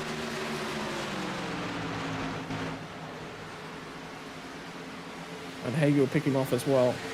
So I would say the peak speed in the racetrack is at the top, but it is taking tires away. It's got a very Homestead feel to it now. Yeah, I can see it. But the thing is, the tires go off a lot quicker at Homestead as well. Krinke and Corey Rutherford, meanwhile, still in a battle for position of their own. And interestingly enough, Krinke on old tires here. Corey Rutherford has not been able to get away since he got up and around him. And I think it's because Corey Rutherford has kind of trapped for a moment behind Joshua Rutherford, his brother, just up the road. This will be an interesting one to watch. They all move around the racetrack. Corey's tight. Corey's wicked tight at the moment, trying to get that car to turn down the racetrack off of 3 and 4. Brody Gunter's on older tires, so he's actually lapping Josh Rutherford, and that is an equivalent tires position. They're both on older tires, but Corey's on fresh stuff. And again, make good decisions here, Brody. You don't have to cover Corey off here. Leave the hole open for him. Make it very clear where you want him to go. heard you. Leave him extra room. Corey Rutherford going to clear. There we go. No dramas. No dramas. No muss, no fuss. Corey Rutherford back onto the lead lap. Battle for third. Cannot say the same. I mean, this fight has not been going away since it picked up a while ago.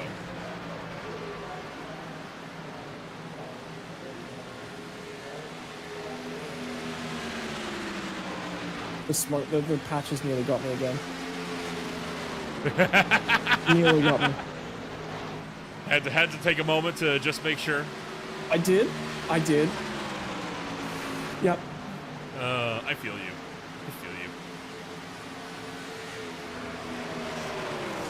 Nearing the turnover point where you can pit and go to the end of the race. We're looking for 27 to go. Realistically, you could pit in now and be good to go, but not without a bit of fuel saving. But if you want to really be safe, you're looking for, what, 26 or 27, thereabouts.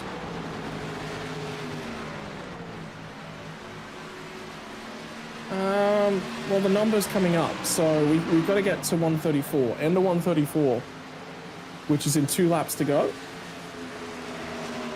Get that window ticked off for these guys.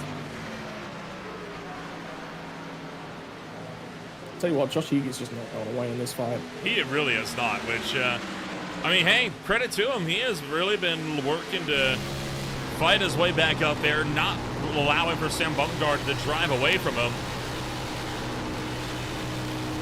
He's going to get side on this exit. Boy. Away with that one. Dylan Grutzmacher in for his final stop of the day and of the season, and he'll be the one that starts off the stint. Grutzmacher's got a long way to go on fuel, though. He's got to get 27 laps out of this tank, so he's got to make sure that he gets to that number. Window is open, though. And Mark Krick taking a look for the outside of Joshua Rutherford.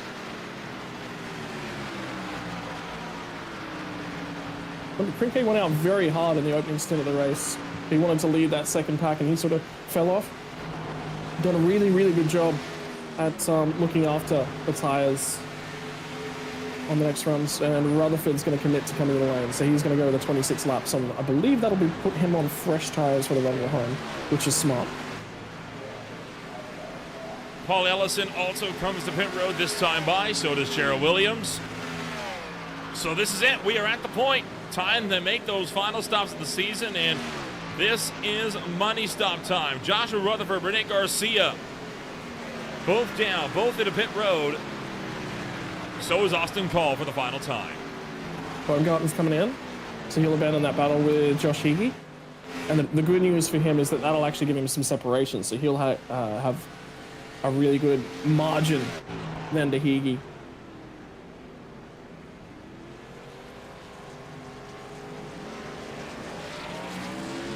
Curious about what Brody Gunter does in terms of raw speed here. Does he come out and does he try and rip a new fastest lap of the race just to put a sticker on it? I would. Yeah, I agree. I'd go out there and I'd run one brilliantly quick lap and then just back it all the way down. Why not? I mean, you got the fuel to do it. There's Gunter to pit road for his final stop. No black flags on the way in for anybody, so all's looking well. How about that? Corey Rutherford with the burnout coming out of his pit stall. What do you... Corey, you need those tires, buddy. Nah, he's got 24 laps. You can do that after the He race. can do that. Look, you may as well do it now, right? Yeah, I mean, he'd be sitting there going, I hope that wasn't captured on broadcast. Bad news, Corey. We saw everything. We did indeed see everything.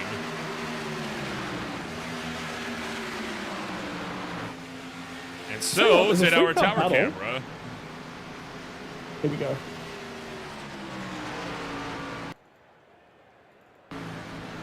Back that up just a little bit. Let's get a look at that. Look at all this. Yeah, let's enjoy this. John Force will be proud of that burnout. I got good news for you, by the way. There's a 3-car battle for P8. And it's a big one. Rene Garcia, Josh Rutherford, and Jarrell Williams all under a blanket. Meanwhile, Corey Rutherford and Brody Gunter just trying to fight their way through this mess. Oh boy, Gunter blocks Joshua Rutherford up high, trying to cut through the pack. He's not trying to block him. That's Brody Gunter trying to get out of the way. He's recognized that the only way this goes badly is if he gets wrecked here. So he's trying to jump out of the way so that he's not in the middle of this. Well, a little bit of a tight run, and oh no! Joshua Hankey, black flag coming out of pit road. Bummer. That would have been for speeding, for sure. Yeah.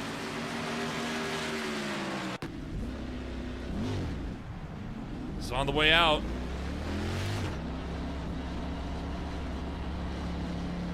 Yeah, you can see those RPMs creeping up just a little bit, and it did him in. Oh, he was over it the whole time. Oh, was he? He was just over it, yeah. Flirted with those lines, and he got bit. As soon as he got to what he thought was pit lane speed, he was a touch above it the whole time. So I'm not surprised. That one's pretty clear that he got dinged for that. That's unfortunate. Tough way, right? I mean, final race of the season, and well, you've got that to contend with. He's not coming down the pit road, though. He might be trying to argue his case.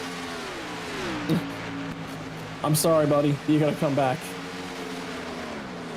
Crank into pit road for the final time, and that will close out pit stop runs for the season for at least what is scheduled.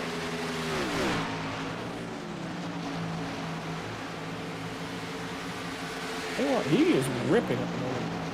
I wonder if he's trying to get the fastest lap before he comes down to pit road, before those tires can drop away. It wouldn't matter, though, because the laps get invalidated when you have a black flag. They don't count.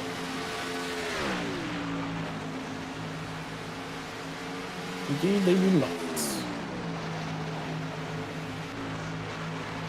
Haggett not being scored right now. He's got to come down this time, or he could risk a disqualification. Yeah. Well, he just said, I got to come to pit lane. He just said to Paul, hey, I'm coming to pit lane this time, so they're all aware of it. All right, well, that's a shame. I think he thought maybe I could try to go for fastest lap. Oh, boy, holy cow, aggressive entry line there, and there you go. Gets us down to pit road speed. Yeah, he did. Credit to him. He sent it. I think he's mad. I wonder why. He's done. He's had enough of this season. This season's been rough for him. I hate it for him, right? I mean, he had such a good start. He was up there in the points, and just the playoffs went around, and just it fell off the rails for him. Well, just the second half of the season, just in general, has just not been strong. It's connection issues, it's wiring, it's computer, just something just constantly going wrong for him, unfortunately. There's not much you can really do, but that is just life. So he is going to remain in pit road for a good while now as he serves that black flag. No cautions so far all throughout the day. It has been about as clean of a final lap as you could hope for. All 15 cars still on the racetrack.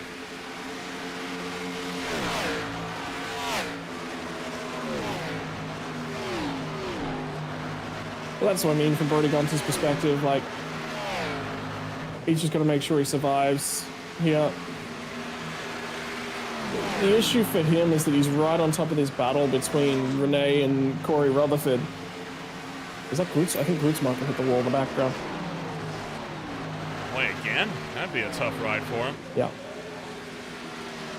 Oh, Rutherford's got speed on Garcia right now. You're going to see him cut to the apron, try and clear him. Middle of the dog leg, rejoins up. Garcia's actually loose to the outside lane. They make contact. Brody, get out of here. Brody, just get out of here, buddy.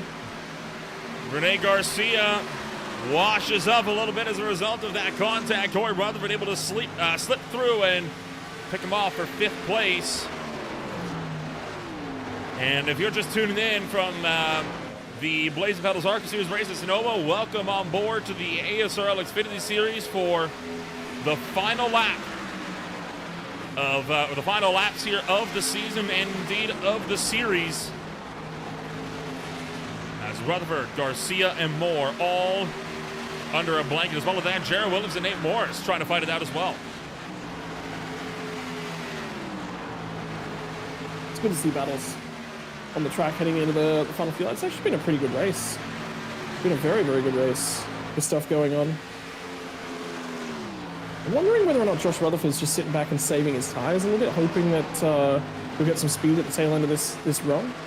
Although to be fair, he was the earliest of that group to come to pit lane. So Dylan Grutzmacher has taken the toe to pit road. He is done for the afternoon. Nate Morris, meanwhile, going to look to the inside of Jared Williams here with a dozen laps to go. Sends her down low as Williams will track up top. And Williams looking to fight off the 25. And remember, Jared Williams has already hit the wall a few times today. So the right rear corner, his car isn't running all that well.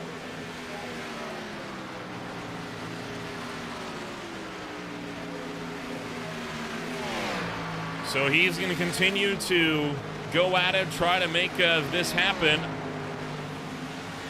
Boy, Nate Morris's issues, though, on the bottom side, just not making it easy for Gerald, is he? And I think he may have just dropped entirely. Yeah, might have lost him completely. Yeah, it looks like we have. So Nate Morris, unfortunately, going to be one of so far 2 DNFs on the afternoon, as Dylan Grutzmacher will be in a similar boat, although granted for Grutzmacher, retire that car of his own will and not due to connection problems. And that just leaves Brody Gunter really on the racetrack with, lap cars around it, but no one even close for position. Yeah. That group, though, that's in and around Brody is I think, still probably the spiciest on the racetrack, because Hagee's now in the middle of it as well.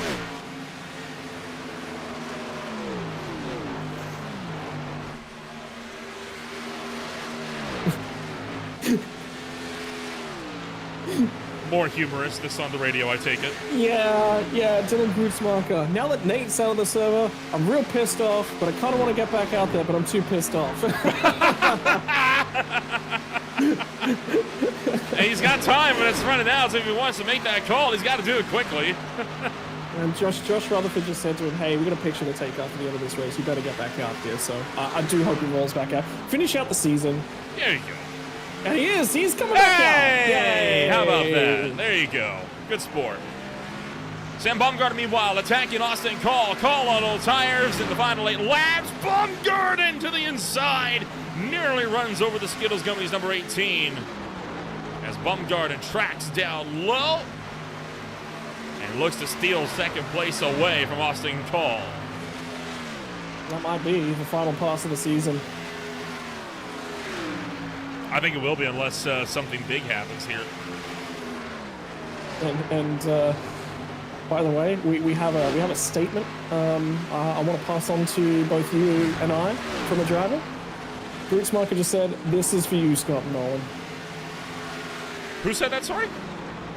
Grutzmacher. I think we go on board with him for a while. There you go. You know what? Why not? Let's give him that.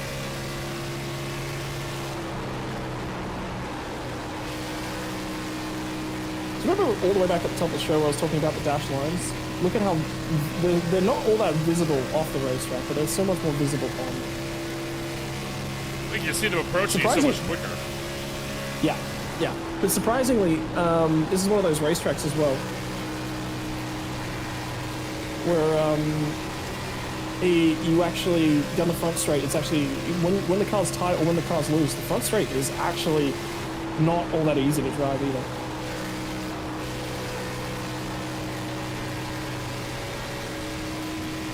It's really not, right? I mean, it's easy to drive on its own, right? But I mean, you get into a pack of 2, 3, 4, and then you get 3 wide, and it's like, okay, not as much room as I thought here. Yeah. I've seen so many wrecks on the front straight here over the years.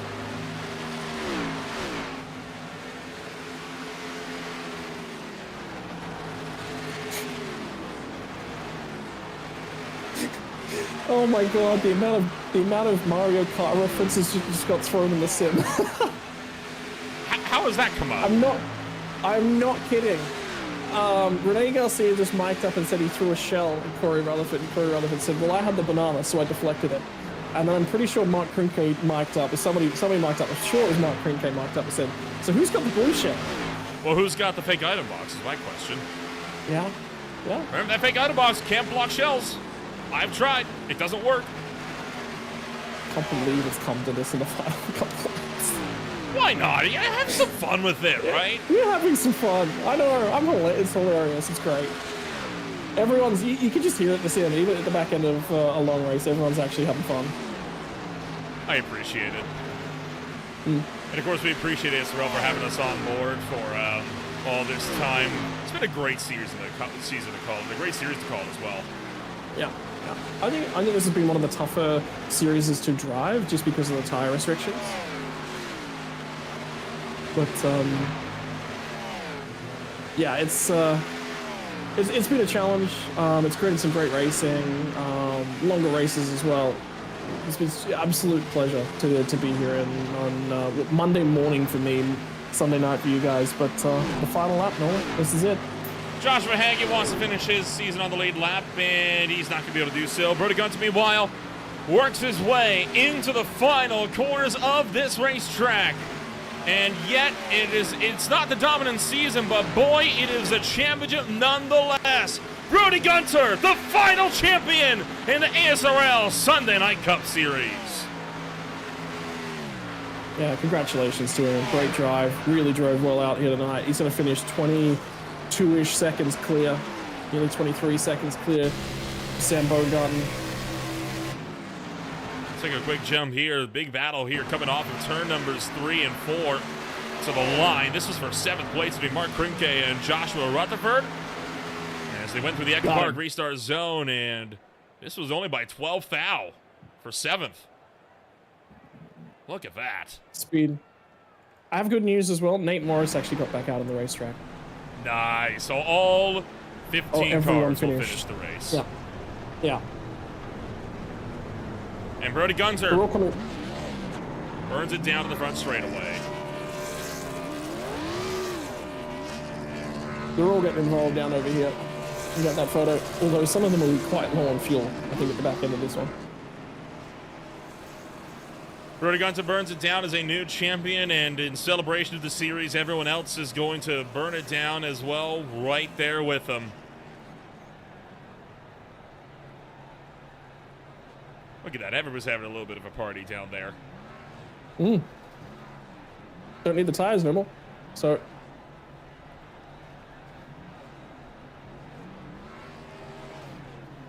Oh boy, now they're getting into each other. Are we going to have a demo derby to close? I wouldn't be complaining about a demo derby, honestly. Last man I standing. wouldn't complain either. The cars that are in field will just act as extra dodgers. There you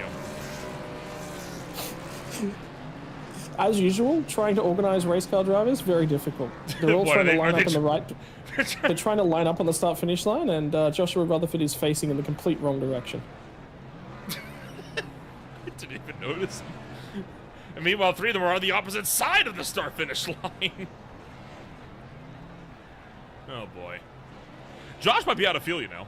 He might not be able to. Yeah, actually, I think you're right. Oh, no, he found some life. There you go. Flick spinner back around. Watch for Austin Call. There you go. Careful. Careful. Oh, boy. He might. Oh, I think Sam's out. You might have to push Sam. And Nate's just having fun in the background. I think they're going to abandon some of them here. Oh, dear. Like herding chickens, this one. Those race car drivers. Dare I say the beer league was able to get themselves better organized.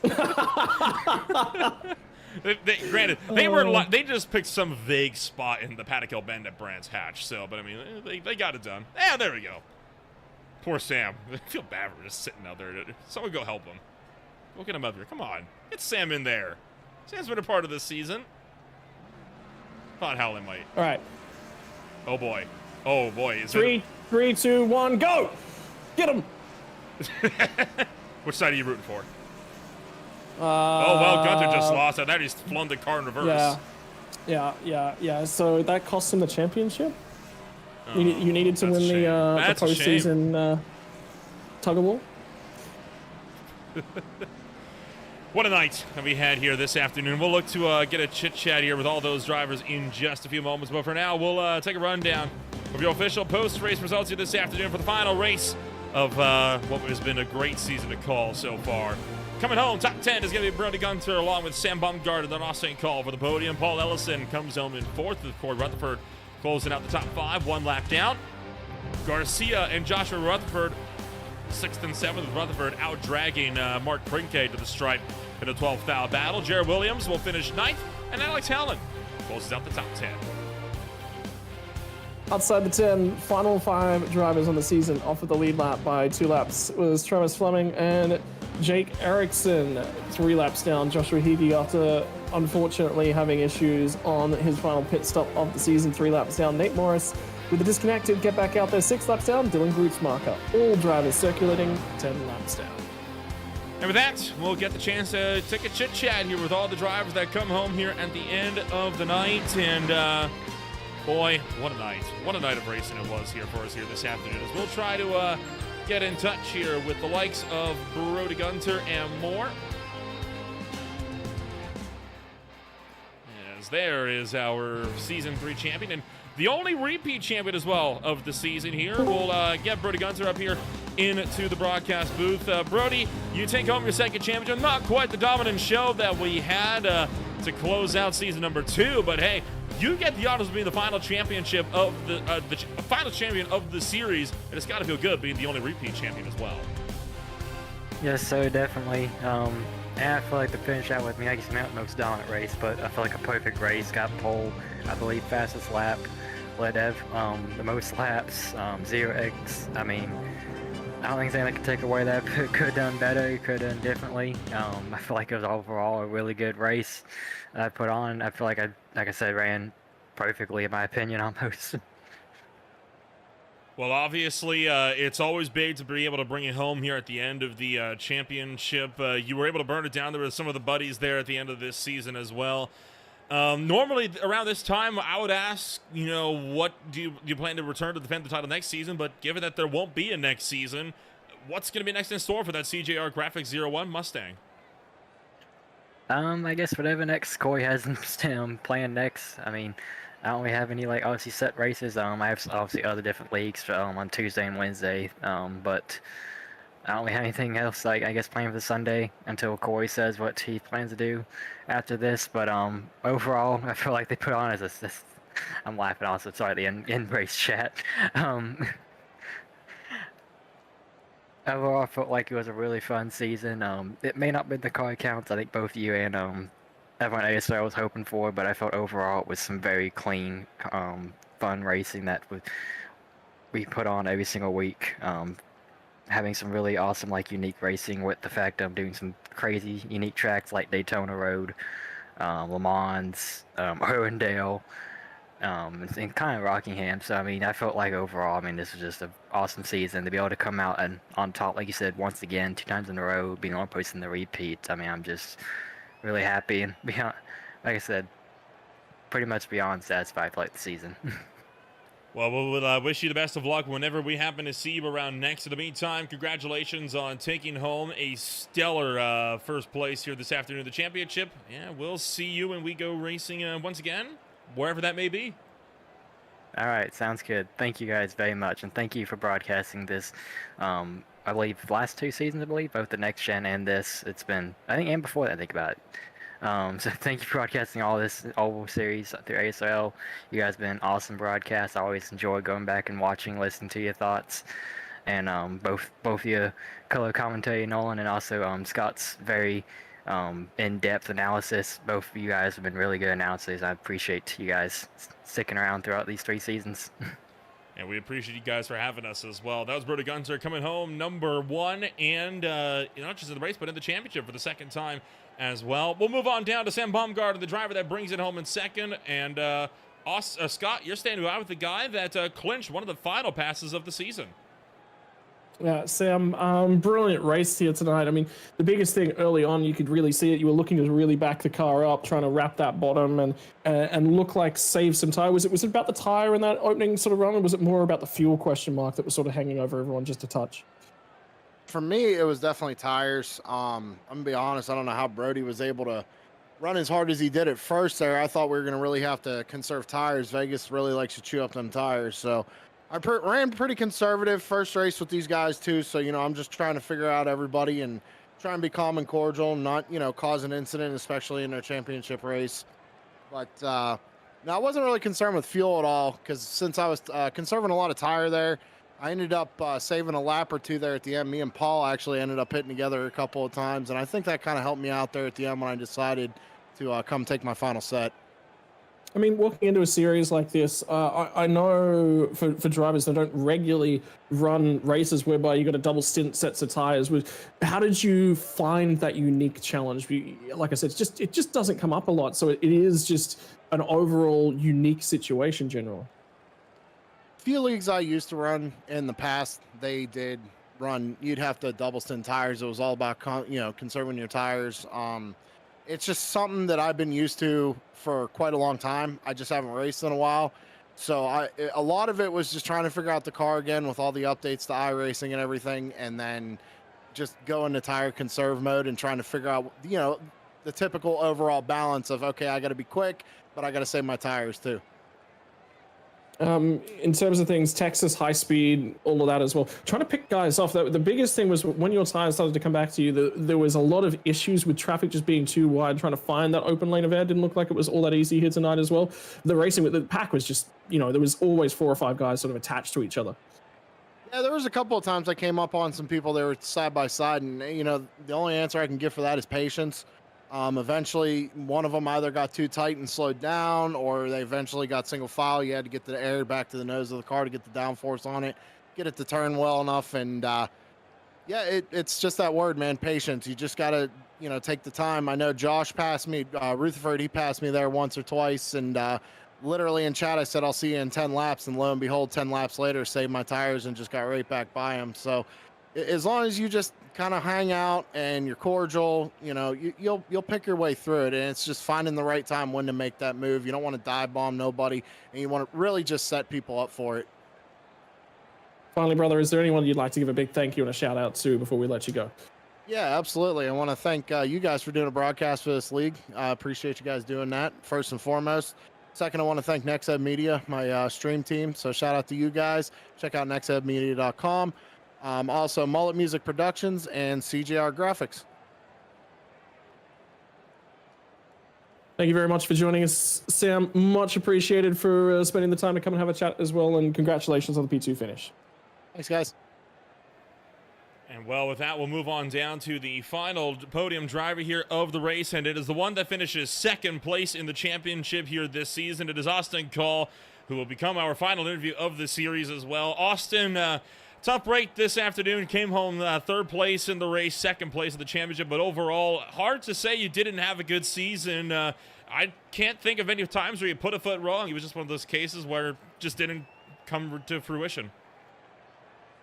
Yeah, I mean, I don't know what else I could have done today. I definitely could have beaten Sam. The last, my last pit stop and then my last stint were definitely my most mistake filled.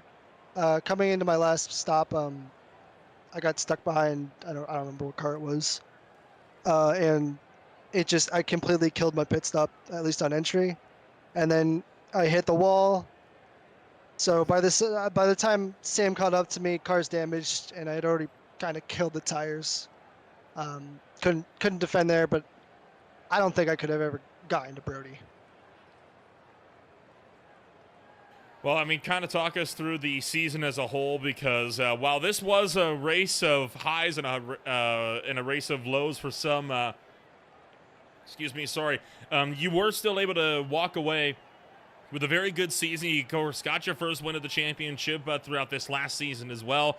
Overall, you look back on the season, any regrets?